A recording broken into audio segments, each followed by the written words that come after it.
नमस्कार दोस्तों, मैं एक बार फिर हाजिर हूँ एसपीटी न्यूज की खास खबरों के साथ। पेश है आज 14 अगस्त 2025 गुरुवार शाम 7:15 राजस्थान के विभिन्न शहरों की 15 बड़ी खबरें। राजस्थान विधानसभा में सवाल नहीं पूछने के एवज में 20 लाख रुपए की रिश्वत लेने के मामले में राजस्थान हाई कोर्ट से आज बीएपी से बागीदोरा विधायक जयकृष्ण पटेल समेत 4 को जमानत दे दी। इसमें जयकृष्ण पटेल का चचेरा भाई विजय कुमार पटेल, लक्ष्मण मीणा और जगराम मीणा शामिल है। जस्टिस अनिल कुमार उपमन की बेंच ने चारों को जमानत याचिका स्वीकार करते हुए रिहा करने का आदेश दिया है। कांग्रेस समेत कई विपक्षी दल चुनाव आयोग पर वोट चोरी का गंभीर आरोप लगा रही हैं। इन आरोपों के जवाब में चुनाव आयोग ने कड़ी आपत्ति जताई है और एक मजबूत बयान जारी किया है। चुनाव आयोग ने राहुल गांधी के वोट चोरी जैसे शब्दों के इस्तेमाल पर कड़ी आपत्ति जताते हुए कहा है कि इस तरह के गंदे शब्दों का इस्तेमाल कर झूठा नैरेटिव बनाना न सिर्फ करोड़ों भारतीय मतदाताओं का अपमान है, बल्कि लाखों चुनाव कर्मियों की ईमानदारी पर भी सीधा हमला है। आयोग ने स्पष्ट किया है कि मतदाता सूची में संशोधन की प्रक्रिया पारदर्शी और नियमों के तहत की जाती है। इसका मकसद एक सटीक और विश्वसनीय मतदाता सूची तैयार करना है। राजस्थान हाईकोर्ट में भजनलाल सरकार ने स्पष्ट कर दिया है कि वह इस साल विश्वविद्यालयों में छात्र संघ चुनाव नहीं करवाएगी। इस फैसले से पूर्व मुख्यमंत्री अशोक गहलोत ने भारतीय जनता पार्टी की मंशा पर सवाल उठाते हुए इसे नई पीढ़ी को राजनीतिक रूप में जागरूक होने से रोकने की साजिश करार दिया है। अशोक गहलोत ने राष्ट्रीय स्वयंसेवक संघ के छात्र संगठन अखिल भारतीय विद्यार्थी परिषद की चुप्पी पर भी सवाल उठाए हैं और सभी छात्र संगठनों से इस मुद्दे पर अपनी आवाज बुलंद करने की अपील की है। स्वतंत्रता दिवस के अवसर पर भारत सरकार के स्वागतम पोर्टल का भी शुभारंभ जोधपुर में किया जाएगा। इस पोर्टल के माध्यम से अब नागरिकगण किसी भी वरिष्ठ पुलिस अधिकारी से ऑनलाइन अपॉइंटमेंट ले सकेंगे। इससे जन सुनवाई प्रक्रिया को और अधिक पारदर्शी, सरल और सुलभ बनाया जा सकेगा। जोधपुर के पुलिस कमिश्नर ओम प्रकाश ने बताया कि इन दोनों पहलों का उद्देश्य आमजन की सुरक्षा और सुविधा को प्राथमिकता देना है। तकनीक के प्रयोग से न केवल पुलिस की कार्यक्षमता बढ़ेगी, बल्कि जनता का विश्वास भी सुदृढ़ होगा। गैंगस्टर आनंद पाल सिंह एनकाउंटर केस में पत्नी राजकमर ने वकील के जरिए चूरू के जिला सत्र न्यायालय में याचिका दायर की है। राजकमर ने एनकाउंटर को फर्जी बताते हुए सुप्रीम कोर्ट के आदेशों के पालन करने की मांग की है। राजकमर ने एनकाउंटर में शामिल अधिकारियों के प्रमोशन पर सवाल उठाए हैं। साथ ही पुलिस अधिकारियों को दिए गए लाभ की भी रद्द करने की मांग की है। राजस्थान के अलवर जिले के लक्ष्मणगढ़ थाना क्षेत्र के दिल्ली मुंबई एक्सप्रेसवे के चैनल नंबर 118 पर रफ्तार का कहर देखने को मिला। पत्नी का ऑपरेशन करा वापस जयपुर से अलवर आते समय सोलंकी अस्पताल की ambulance Delhi Mumbai super expressway पर रोड के बीच में ट्रक से टकरा गई, जिससे एम्बुलेंस में सवार डॉक्टर की पत्नी व ड्राइवर को गंभीर चोट लगी। डॉक्टर की पत्नी को वापस जयपुर ऑपरेशन करवाने ले जाना पड़ा, वहीं ड्राइवर को सोलंकी अस्पताल में भर्ती किया गया।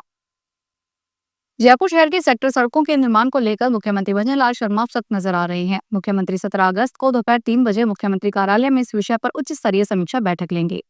बैठक में नगर विकास विभाग, जयपुर विकास प्राधिकरण और मुख्यमंत्री कार्यालय के वरिष्ठ अधिकारी मौजूद रहेंगे। लंबे समय से जेडीए रीजन में मास्टर प्लान में प्रस्तावित कई सेक्टरी सैकड़ों का निर्माण अटका हुआ है। स्वतंत्रता दिवस 2025 पर देश के वीरों और सेवा में उत्कृष्ट प्रदर्शन करने वाले कर्मियों को सम्मानित किया जाएगा। गृह मंत्रालय ने 1090 पुलिस, अग्निशमन, होमगार्ड, सिविल डिफेंस और सुधार सेवा के कर्मियों को वीरता और सेवा पदक देने की घोषणा की है। यह सम्मान उन लोगों को मिलेगा जिन्होंने देश की सेवा में बहादुरी और समर्पण का परिचय दिया है। देश की पश्चिमी सीमा की सुरक्षा करने वाले सीमा सुरक्षा बल के 16 जवानों को ऑपरेशन सिंदूर में अद्वितीय साहस और वीरता दिखाने के लिए गैलेंट्री मेडल से सम्मानित किया जाएगा। गृह मंत्रालय के अनुसार कुल 233 कर्मियों को वीरता पदक प्रदान किया जाएगा। भारतीय रेलवे का उपक्रम Indian railway catering and tourism corporation Rajasthan वासियों को थाईलैंड की सैर करवाएगा। 5 रात और 6 दिन की हवाई यात्रा 12 सितंबर को जयपुर से शुरू होगी। इसमें यात्रा से लेकर 3 स्टार होटल में रहने खाने तक की व्यवस्था आईआरसीटीसी करेगा। पूरी यात्रा का खर्च डबल ऑक्यूपेंसी पर 58,335 रुपए प्रति यात्री रखा गया है। संयुक्त महाप्रबंधक पर्यटन योगेंद्र सिंह गुज्जर ने बताया कि आईटीआर रिटर्न भरते समय 5% टीसीएस टैक्स की वापसी पर ये यात्री प्रति यात्री 55,557 रुपए खर्च में हो सकेगी। राजस्थान के झुंझुनू जिले में पुलिस की दबंगई का मामला सामने आया है। आरोप है कि पूछताछ के लिए थाने बुलाए गए युवक के साथ पुलिस वालों ने बेरहमी से मारपीट की। युवक के साथ हुई मारपीट के दौरान पुलिस थाने में कांच का गेट भी टूट गया और कुछ कांच के टुकड़े युवक के हाथ में घुस गए। मामला सामने आने के बाद पुलिस थाना मंडरेला के 2 कांस्टेबल को लाइन हाजिर किया गया है। केंद्रीय गृह मंत्री अमित शाह ने कहा कि देश विभाजन के इतिहास और दर्द को कभी नहीं भुला सकेगा। शाह ने आज गुरुवार को यहां विभाजन विभीषिका स्मृति दिवस पर विभाजन की विभीषिका में जान गंवाने वाले लोगों को श्रद्धांजलि अर्पित की। केंद्रीय गृह मंत्री के बाद में सोशल मीडिया पर एक पोस्ट में कहा कि देश के विभाजन और उसकी त्रासदी के शिकार लोगों के दर्द को याद कर संवेदना व्यक्त करने का दिन है। इस दिन कांग्रेस ने देश को टुकड़ों में बांटकर मां भारती के स्वाभिमान को चोट पहुंचाई है। स्वतंत्रता दिवस से पहले सवाई माधोपुर में तिरंगा रैली निकाली गई। इसमें 400 बाइकर्स भी शामिल हुए। इस रैली में बड़ी संख्या में अधिकारियों समेत शहरवासी भी शामिल हुए। कलेक्टर और एसपी समेत अन्य अधिकारी भी शहर बाइक पर निकले। इस दौरान जिला परिषद सीईओ, एएसपी और डीएसपी समेत अन्य अधिकारी भी तिरंगा थामे बाइक पर बैठे और भारत माता के जयकारे लगाए। सवाई माधोपुर में पुलिस लाइन मैदान में बाइक रैली आयोजित की गई। बाइक रैली को कलेक्टर कानाराम और एसपी अनिल कुमार बेनीवाल ने हरी झंडी दिखाकर रवाना किया। उदयपुर के ऋषभदेव थाना क्षेत्र में ज्वेलर की दुकान पर ग्राहक बनकर आए एक दंपति ने सोने के टॉप्स चोरी कर लिए। करीब आधे घंटे तक दोनों टॉप्स देखते रहे। तभी बड़े शातिर तरीके से दुकान का ध्यान भटकाकर 2 जोड़ी के टॉप्स चुरा लिए गए। घटना एक दिन पहले बॉम्बे मार्केट स्थित केसरी ज्वेलर्स की है, जिसका सीसीटीवी फुटेज सामने आया है।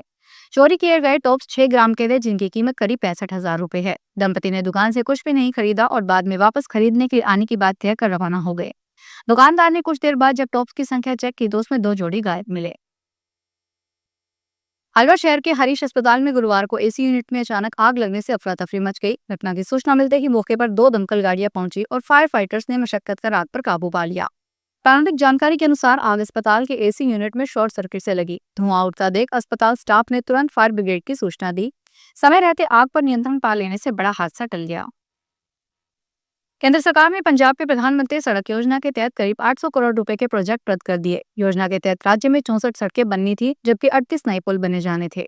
इन सड़कों की कुल लंबाई 628.48 किलोमीटर बनती है। वहीं इस मामले में पंजाब सरकार की तरफ से केंद्रीय ग्रामीण विकास मंत्री शिवराज सिंह चौहान को पत्र लिखा गया है। साथ ही इन प्राइवेट प्रोजेक्टों को जल्द मंजूरी देने की मांग की गई है। सरकार का कहना है कि इस वजह से आम लोगों को दिक्कत आएगी। फिलहाल इस बुलेटिन में इतना ही। फिर हाजिर होंगे बड़ी खबरों के साथ।